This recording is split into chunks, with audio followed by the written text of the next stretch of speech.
காவேரி ஃபோன வாங்கி inspector check பண்றாங்க. ஃபோன்ல ஏதாவது ஆதாரம் இருக்குமான்னு சொல்லிட்டு. ஆனா, எந்த ஆதாரமும் ஃபோன்ல கிடைக்காததுனால, காவேரி கிட்ட நான் உங்க வீட வந்து பரிசோதனை பண்ணணும் அப்படின்னு சொல்லிட்டு சொல்றாங்க. உடனே காவேரி வேற வழி இல்லாம இன்ஸ்பெக்டர் கூட போறாங்க. வீட்டுக்கு போனோனே அவங்க ஹவுஸ் ஓனர் எல்லாரும் இருக்கிறாங்க. பார்த்துட்டு, "என்ன சார் என்ன விஷயம்?" அப்படின்னு கேட்கும்போது, நாங்க கொஞ்சம் விசாரிக்க வேண்டியது இருக்கு அப்படின்னு சொல்லிட்டு கிளம்புறாங்க. சாரதா வீட்டுக்குள்ள போறாங்க. வீட்டுக்குள்ள போனோனே சாரதாவும் ஷாக் ஆகி பார்த்துட்டு இருக்காங்க.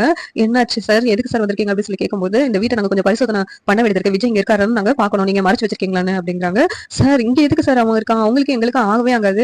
அவங்கள விட்டு நாங்க என் பொண்ணு எப்பயோ பிரிஞ்சு வந்துட்டா. அப்படி இருக்கும்போது நாங்க எதுக்கு சார் மறைச்சு வைக்கணும்?" அப்படின்னு சொல்லிட்டு சாரதா சொல்றாங்க. ஒண்ணு இல்ல நீங்க எல்லாரும் எங்களுக்கு கோஆப்பரேட் பண்ணணும். இல்லாட்டி உங்கள தூக்கி உள்ள வச்சிருவேன் அப்படின்னு சொல்லிட்டு இன்ஸ்பெக்டர் மிரட்டுனோனே எல்லாரும் வெளியில போயிடுறாங்க.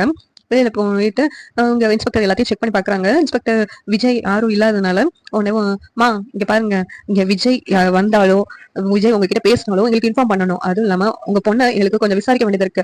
நாங்க கூட்டு போறோம் போலீஸ் ஸ்டேஷனுக்கு அப்படின்னு சொல்லிட்டு சொல்றாங்க. சாரதா குமரன் வந்துட்டு எதுக்கு சார் காவேரியை கூப்பிட்டு போறீங்க? காவேரி மேல எந்த தப்பு இல்ல சார் அப்படிங்கிறாங்க.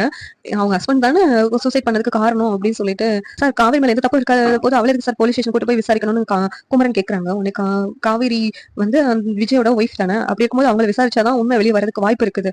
எப்ப வேணாலும் நாங்க போலீஸ் ஸ்டேஷன் கூட்டு போய் விசாரிக்க வேண்டியது இருக்கு அப்படின்னு சொல்றாங்க. உடனே சார் வேண்டாம் சார்னு சொல்லிட்டு சாரதாவும் சொல்லிக்கிட்டு இருக்காங்க. ஆனா காவேரியை போலீஸ் கூட்டு போயிடுறாங்க. உடனே குமரன் அம்மா வந்து இங்க பாரு, இங்க இருந்தா பிரச்சனை மேல பிரச்சனை வரும். நான் சொல்றேன் காவேரி வாழ்க்கையை பார்க்கணும், கங்காவும் நல்லபடியா குழந்தை பெற்றுக்கணும், அதுக்கு நான் கங்காவை கூட்டு போறதும் நல்லது அப்படிங்கிறாங்க. அம்மா என்ன நேரத்துல என்ன பேசிக்கிட்டு இருக்க அப்படின்னு சொல்லிட்டு குமரன் வந்து இப்பவே நான் போலீஸ் ஸ்டேஷனுக்கு போறேன், அங்க காவேரிய நானு என்ன நிலைமையில இருக்கான்னு சொல்லி பாக்கணும் அப்படின்னு சொல்றாங்க. உடனே சாரதா நானும் வரேன் மாப்பிள்ள, அங்க காவேரி என்ன பண்றாளோ அப்படி சொல்லிட்டு சாரதாவும் அழுகுறாங்க. இங்க ஹவுஸ் ஓனர் ஒய்ஃப் வந்துட்டு இங்க பாருங்க, இனிமேலும் இந்த வீட்டுல இருக்காதீங்க, கிளம்புற வேலையை பாருங்க, இங்க இது என்னென்னமோ நீங்க இந்த வீட்டுல வந்த உடனே நடந்துருச்சு, கிளம்புங்க அப்படின்னு சொல்லிட்டு அவங்க பங்கு அவங்க பேசிட்டு போறாங்க. இங்க குமரன் போலீஸ் ஸ்டேஷனுக்கு கிளம்பி போய் காவேரி என்ன சுச்சுவேஷன்ல இருக்கான்னு சொல்லிட்டு பாக்குறதுக்காக போறாங்க. இந்த சீரியல் எப்படி இருந்தா நல்லா இருக்கும் நீங்க நினைக்கிறீங்கன்னு கமெண்ட் பண்ணுங்க. இந்த வீடியோ பிடிச்சிருந்தா லைக் பண்ணுங்க, ஷேர் பண்ணுங்க, சப்ஸ்கிரைப் பண்ணுங்க. தேங்க்யூ.